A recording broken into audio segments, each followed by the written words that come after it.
Salgo cansado del trabajo, ya no responden mis pies. Tantas horas bajo el frío y el cansancio sobre la piel. El reloj nunca perdona, todo el día sin descansar.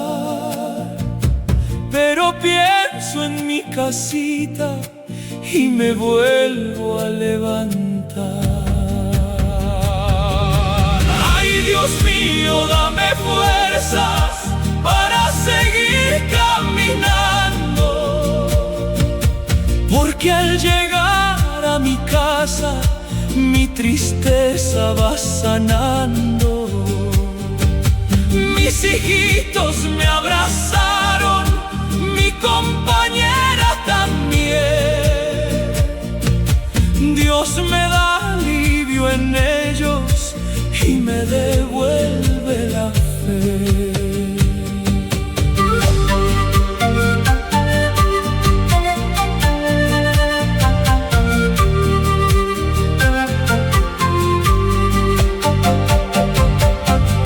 Polvo en la camisa y cansancio en la mirada, pero escucho sus risitas y mi alma queda calmada.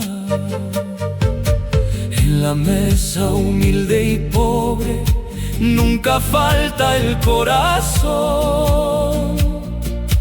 porque donde existe amor también habita mi Dios.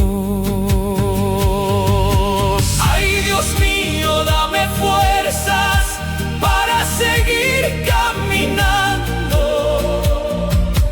porque al llegar a mi casa mi tristeza va sanando.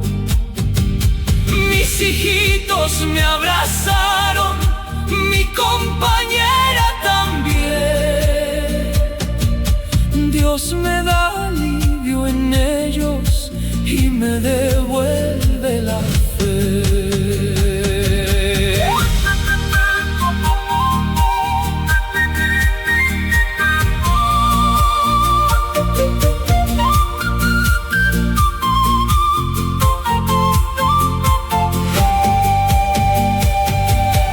Aunque el trabajo me venza, nunca me falta el calor, porque mi familia querida es regalo del Señor.